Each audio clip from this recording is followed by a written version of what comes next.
Hey, I'm Trey Lopashinsky, and I'm joined by Councillor Gord Clausen for Council Corner, where twice a month I meet with a member of council to chat about ongoing topics discussed in the community, as well as items from recent council meetings. Today is mainly just topics coming from the most recent council meeting. Thank you, Councillor Gord Clausen, for joining me today.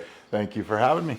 Getting right into it, I wanted to talk about some NCLGA resolutions that council decided to submit, but before we get into that, we were talking before we went live here about you're the perfect person to talk about the NCLGA. What's your history with the NCLGA? Well, I'd like to go back and talk about me being a perfect person. Talk about that. But yeah, I mean, you know, you asked the question about NCLGA, and it's interesting to me because I think that the community looks at council and they see what we do in council meetings and in the community, but sometimes they don't realize all that we're involved in outside of the community, advocating for our community and other forums. And so NCLGA is one of them, North Central Local Government Association.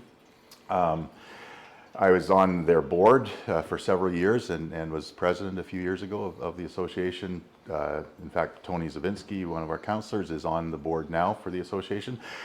So the NCLGA basically is the association of local governments in the North Central region, which is in its name. And that area, it's amazing because it goes actually from 100 Mile House on the south to the Yukon border in the north, and all the way from Haida Gwaii on the west coast to the Alberta border. So it ends up being about 70% of the province that the NCLGA covers. And so we are part of that. We are a member of that. And we've been very actively involved in that. It's one of 5 area associations in the province. So there's one on Vancouver Island, one Lower Mainland, one in the Okanagan, one in the Kootenays. And those 5 area associations represent, of course, the communities and local governments within their areas. And they are involved and become part of UBCM, which is the Union of BC Municipalities, which represents all of the local governments across the province. And so we get involved and primarily for advocacy. It's like any association that you might belong to. There's strength in being associated with others of the same kind. And so, you know, for the North Central Local Government Association, we have over 40 local governments, members of that. And so we support each other. We add strength to, you know, there might be another community that is advocating for something or needs something, and by being part of that association, we can help advocate with them and add that strength to the argument, and that becomes very important for us with local issues. And you mentioned a few of our resolutions that are going forward. We will take those to NCLGA, AGM, and convention, and they'll get discussed, debated, and voted on there, and then it moves forward as a regional initiative or a regional advocacy rather than or on top of what Fort St. John does specifically as council. And I'll just mention the other advantage to the associations are that they are nonpartisan. So we work with whoever's in government. We work with all the MLAs that are in the legislature. So it doesn't matter to us which government is in place. We just want to make sure that whoever's at the provincial level especially hears our voice and hears our needs and helps us to address them. So you guys passed multiple resolutions that I would say are pretty important. These include consultation with local governments enacting the Safety Amendment Act, year-round forest fire management program, and salvage logging of wildfire impacted areas. So that gets brought forward to the AGM. Everyone kind of gets on board, it gets voted on. What happens after that is, I guess, if everyone's in agreement, all the members of the NCLGA, if they're in agreement to these resolutions, does that then help when municipalities are approaching the province and saying, hey, these other municipalities are with us, the NCLGA, like what's the action after those resolutions kind of get talked about or passed? Right. So a lot of the things, and even the ones you mentioned that we are taking as resolutions this year, are issues that we've dealt with as a local government, as a community, as a city. You know, I think we've talked about that in the past, the letters that we've written to the province concerning some of these issues. What happens is when we take it as a resolution, and the importance of bringing that as a resolution to the NCLGA AGM, is that we can present that resolution there. We can add our specific story to it to say this is why we need this to go forward and for NCLGA to advocate on behalf of us. But what happens when you're there is, as you're in debate and discussion over the specific resolutions, is another community will come and they'll have another specific need to their community, but it relates to the issue. So we bring, this issue that's a concern for us. We we are able to talk about why it's important in our community. But the advantage is that we gather with all these other people that might have a different situation that they're trying to address. But if we could get this bigger issue resolved, so if it's consultation or if it's the Community Safety Act, whatever it is, it affects them differently, but it's still the same issue. And so when we're debating and voting on it, it just adds some of that background and strength to it. So what happens is then we vote on it, and if it looks like if members at NCLGA agree that it's a regional thing, it's not just a Fort St. John thing, they will vote for it, that this is something we need to take forward. NCLGA will then in turn act on behalf of the region and represent us to the province.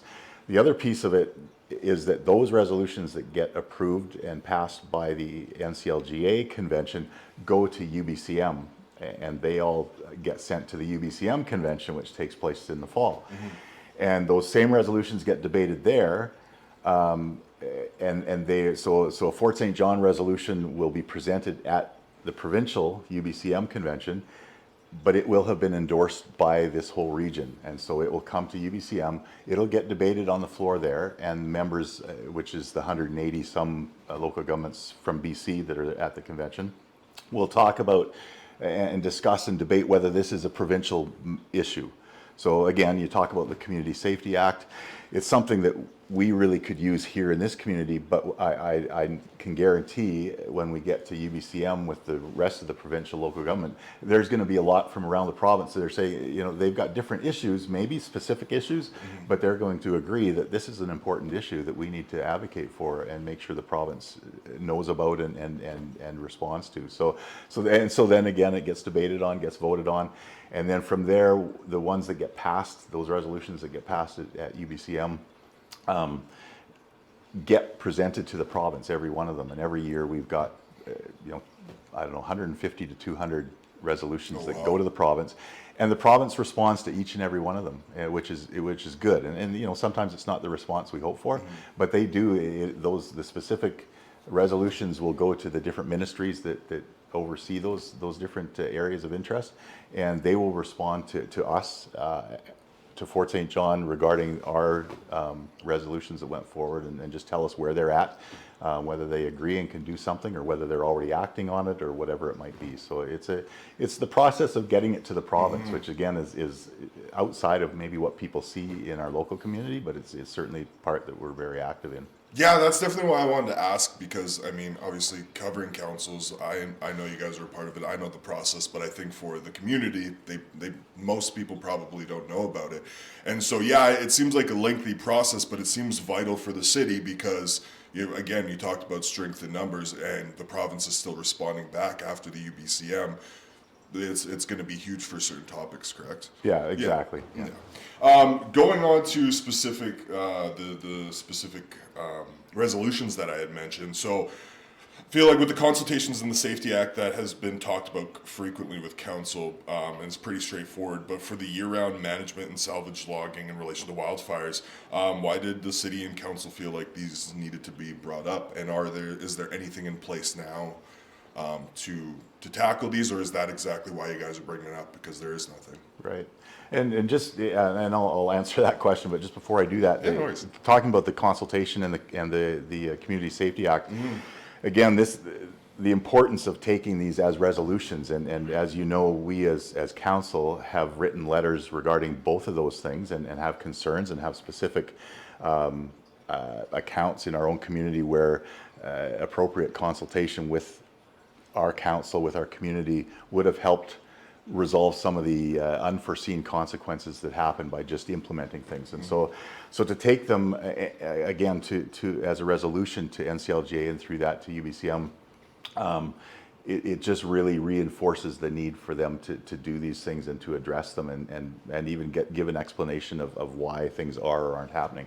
As far as the wildfires, obviously not a lot of the wildfire concern happens within city limits, but again, going back to that whole association piece, being part of an association, we as a local government are also trying to advocate and add strength to the voice of others who are saying this is a concern, that we need to take care of some of these issues. So you talk about the wildfires. We've had 2023 was the worst fire season in history, and so we've looked at that. We've looked at the fact that there really needs to, we've looked at the fact that there's also now very little moisture on the ground, and the concern that this might be. There's a lot of worries coming into this. Yeah, and so you don't want to panic, but why not prepare ahead of time? And so we've talked about the idea of managing the fire danger throughout the year rather than just reacting when it happens and responding. And the province has done a good job of responding to some of those emergencies that have happened. But we also believe that there's a strong case for more actively managing it throughout the year so that we don't have to respond. You look at the costs, we've always said the cost of prevention is a lot less than the cost of response and recovery afterwards. So we spend some resources on prevention, we can save ourselves a lot of hassle later on. So the whole active management throughout the year is important to us, and I know it's important to our neighbors. So we think that, and I guess when you look at our local community, again, maybe the fires aren't happening right in our community, but they do affect our community. So the health and safety of our community members, we've got people that work out in those areas, we've got people that are traveling through those areas, and so we just need to raise that level of awareness again for the province and realize that it's something that we can advocate for on behalf of all of us in this region and throughout the province, actually. Speaking of, planning before wildfire season, Canada Day fireworks. So staff came forward with a recommendation to council asking to pretty much cancel all Canada Day firework displays moving forward. It was voted down by council. It did make sense, the staff's reasoning behind it. I mean, I know for sure last year the firework displays had to be canceled, and then the micro grants were offered for businesses to do their own events during the day, and the city still had the festivities going on at Centennial Park. I believe it had happened, if not the year prior, in years past before. Why did council decide to vote that down? It's interesting, and I appreciate so much the fact that our staff is always watching to make sure that we're being efficient with our resources and that we're doing things properly. And the fact that they even brought that forward, I think, is commendable. And that's their job, is to bring us other alternatives, other options. Our job is to look at the overall, as council, to look at the overall priorities for our community and our strategic plan and what we value as a community. And so they brought forward this option because you're right, we've had to cancel basically last minute before, and we've realized that disrupts the celebrations because people are expecting things and they don't happen, but it also impacts our expenses because we do put resources into planning for it and then cancel. Bottom line is, we certainly listened and appreciated the report that they brought to us, which is what they're to do, and we commend them for that. In the end, I think really we looked at it as council, and there's a couple things. One, I think we have been very careful to plan with health and safety in mind. One of our prime personalities of our community is that whole family and celebration and community and gathering together, and the fireworks are a part of that. And so I think the reasonable compromise was to say, let's not cancel them indefinitely. Let's look at each season on its own merit, and that's why we brought the motion forward to look at it Victoria Day weekend basically. And recognizing that between then and July 1st there can be some changes, and it might still have to change, but it gives us a little bit of an idea of what the potential is for us to cancel. And if we know for certain that we need to cancel at that point, we can do that. Otherwise, we'll keep going, and fingers crossed we were able to do that, and again take those safety measures into account so we do it safely and move forward with it. So I think it was just that idea of of saying, let's just cancel it forever. We felt like let's take it year by year and see. And if it comes to that, we'll make that decision at that time. With when staff would be directed to look at the current weather conditions, do you think that's enough time so that the city doesn't have to eat that cost like they have before, like you guys have before, like last year with canceling the firework display? Because I really liked the breakdown of the staff report where, the whole thought was that the micro grants would be offered and then another portion of that money that would be saved from canceling the display would go to the New Year's fireworks display. Sure. So I'm just curious if that's still possible or kind of how that will look in the future. Some of the preparation and planning will have already taken place by then, so some of that will already be eaten up, and we won't recover that. And that happens with many things that we do. We have High on Ice happened in February. We were just about melted right out, and so that was a case where we had made plans, we had put resources into it, and we may have had to cancel at the last minute. We didn't, fortunately, and it worked really well. Smaller events, we have play in the park every week throughout the summer for children and their parents. It's something that if it rains, it gets canceled. We've put resources into that to plan it, and so on a smaller level, we're doing that there. This because I think we feel like it's such an important part of our celebration of Canada Day. We're willing to invest some money to have it ready to go, and certainly if it gets canceled, there's a lot of sort of that last month leading up to Canada Day through the month of June that we will save some money by knowing that far in advance rather than maybe the week before and having to pull the plug. So we will save some money, but again, I think for us the priority is just ensuring that we're strategic and we're purposeful and even just principled in our decision making as far as go or no go. Yeah, I personally think it's a good decision because I imagine not a lot of people in the community would be super happy with it, and I believe it was Councillor Boland had mentioned that a lot of residents might take it into their own hands, so it's kind of balancing it out with the costs and the community, and like you said, having that family atmosphere during that Canada Day long weekend, right? Yeah. As we wind down here, Gord, moving over to city relocating casino revenue. So, what are the benefits of relocating the city's revenue of over $750,000 from Chance's Casino to the operating budget? From the report, it looks like it was a huge benefit to the city down the road. The relocation is expected to generate an additional $100,000 to $200,000 yearly for the city's operations and move the budget toward a surplus in the future. That seems like the city is really gonna benefit moving forward, especially when budget conversations happen. Yeah, the decision to move that over to city, it's been in place the way it is for quite a few years now. As was discussed at council, it was based on costs at the time, and there was some room there to share some of that revenue. Costs of operations and some of the programming and staffing that we have in place now are costing the city more. It just made sense to move that over into the city's operations cost.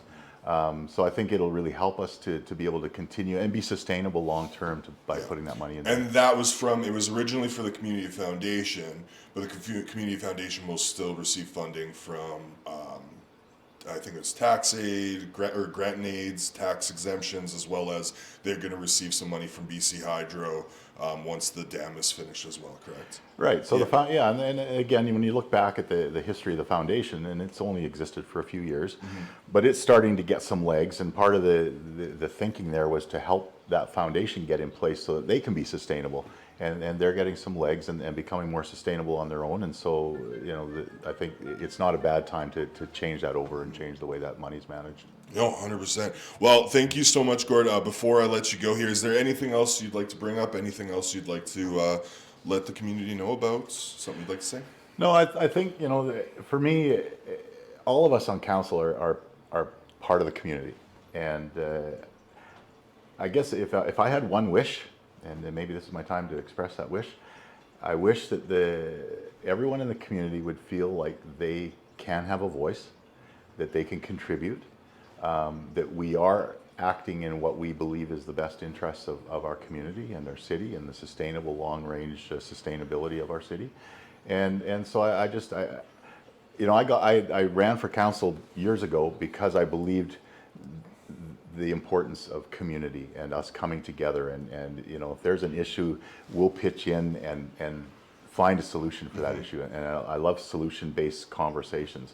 And so if people have input and they have that opportunity, I just again encourage them to get involved and let us know what their thoughts are. And sometimes it doesn't work, sometimes it does, and not everybody can be happy, but we do our best, and we want to work with the community to make it the best place it can be. Awesome. Thank you so much, Gord. All right, thank you.